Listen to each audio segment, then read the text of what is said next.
নমস্কার, আমার চ্যানেলে সকলকে স্বাগত। বাড়িতেই আমি নিজেই সরস্বতী ঠাকুরের পুজো করেছি সরস্বতী পুজোর দিন। কেননা এই দিন পুরোহিত মশাইরা খুবই ব্যস্ত থাকেন, তাই তাদের আর বিরক্ত করিনি। আমি নিজেই পুজো করেছি। এমনকি আমার ছেলে মেয়ে যে অঞ্জলি দিয়েছে সেটাও আমি মন্ত্র বলে ওদের অঞ্জলি দেয়া করিয়েছি।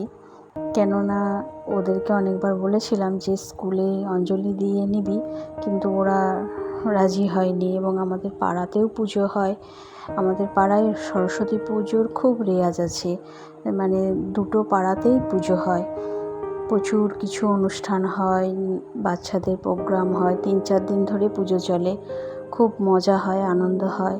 পাড়ার পুজোতেও বলেছিলাম ওখানে পুষ্পাঞ্জলি দিবি, সেখানেও ওরা যায়নি দিতে। তো সকালের দিকে আমরা বাড়িতে কেউই ছিলাম না, সেই কারণে ওদের অঞ্জলি দেওয়া হয়নি।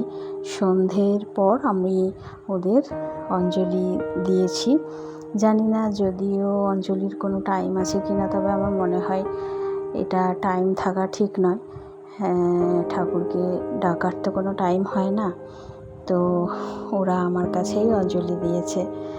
সবাই ভালো থাকবেন।